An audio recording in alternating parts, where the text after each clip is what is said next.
महर्षि शरभंग। भयंकर बलशाली विराट राक्षस का वध करने के पश्चात राम, सीता और लक्ष्मण महर्षि शरभंग के आश्रम में पहुंचे। महर्षि शरभंग अत्यंत वृद्ध थे। उनका शरीर जर्जर हो चुका था। ऐसा प्रतीत होता था कि उनका अंतकाल निकट है। सीता और लक्ष्मण सहित राम ने महर्षि के चरण स्पर्श किया और उन्हें अपना परिचय दिया। महर्षि शरभंग ने उनका सत्कार करते हुए कहा, हे राम, स्वन प्रांत में कभी कभी ही तुम जैसे अतिथि आते हैं।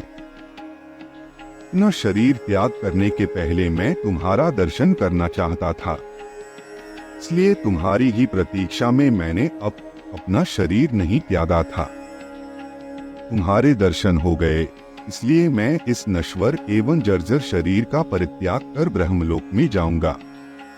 मेरे शरीर त्याग करने के बाद तुम इस वन में निवास करने वाले महामुनि सुतीक्ष्ण के पास चले जाना, वे ही तुम्हारा कल्याण करेंगे। इतना कहकर महर्षि ने विधिवत अग्नि की स्थापना करके उसे प्रज्वलित किया और घी की आहुति देकर मंत्रोच्चार करते हुए स्वयं अपने शरीर को अग्नि को समर्पित करके ब्रह्मलोक को गमन किया।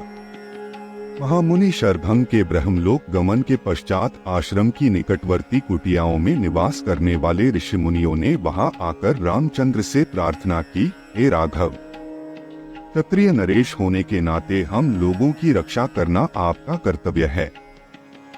जो हमारी रक्षा करता है उसे भी हमारी तपस्या के चौथाई भाग का फल प्राप्त होता है।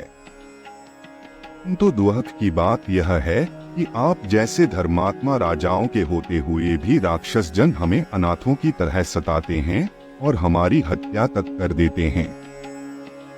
इन राक्षसों ने पंपा नदी और मंदाकिनी नदियों के क्षेत्रों तथा चित्रकूट पर्वत में भयानक उपद्रव मचा रखा है। उनके उपद्रव के कारण तपस्वियों के लिए तपस्या करना ही नहीं, जीना भी दूभर हो गया है। ये समाधिस्थ तपस्वियों को मृत्यु के मुख में पहुंचा देते हैं। इसीलिए हम आपकी शरण में आए हैं। आप इस असह्य कष्ट और अपमान से हमारी रक्षा करें और हमें निर्भय होकर तप करने का अवसर दें।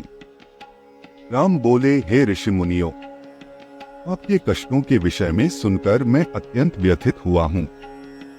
ताकि आज्ञा से अभी मुझे 14 वर्ष पर्यंत इन वनों में निवास करना है। आप लोगों के रक्षार्थ में इस अवधि में राक्षसों का चुन चुन कर नाश करना चाहता हूँ। आप सबके समक्ष मैं प्रतिज्ञा करता हूँ कि अपने भुजबल से मैं पृथ्वी के समस्त ऋषिद्रोही राक्षसों को समाप्त कर दूंगा।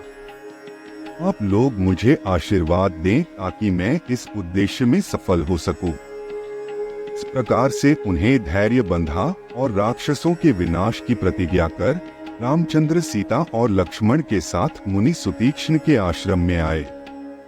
उन्होंने अत्यंत वृद्ध महात्मा सुतीक्ष्ण के चरण स्पर्श किए और उन्हें अपना परिचय दिया। राम का परिचय पाकर महर्षि अत्यंत प्रसन्न हुए। उन्होंने तीनों को समुचित आसन दिया, उनका कुशलक्षेम पूछा तथा फल आदि से उनका सत्कार किया। वार्तालाप करते करते सूर्यास्त की बेला आ पहुंची। तब उन सबने एक साथ बैठकर संध्या उपासना की और रात्रि विश्राम भी उनके आश्रम में ही किया। प्रातःकाल राम बोले, हे मुनिवर, हमारे हृदय में दंडक वन में निवास करने वाले ऋषि मुनियों के दर्शन करने की उत्कृष्ट अभिलाषा है। हमने सुना है कि यहाँ ऐसे अनेक ऋषि मुनि हैं जो सहस्त्रों वर्षों से केवल फलाहार करके तपस्या करते हुए सिद्धि को प्राप्त कर चुके हैं। ऐसे महात्माओं के दर्शनों से जन्म जन्मांतर के पाप नष्ट हो जाते हैं। इसलिए आप हमें जाने की आज्ञा दीजिए। महर्षि सुतीक्ष्ण ने आशीर्वाद देकर प्रेम पूर्वक उन्हें विदा करते हुए कहा, हे राम, तुम्हारा मार्ग मंगलमय हो। वास्तव में यहाँ के तपस्वी असीम ज्ञान और भक्ति के भंडार हैं।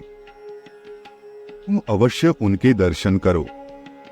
इस वन का वातावरण भी तुम्हारे सर्वथा अनुकूल है।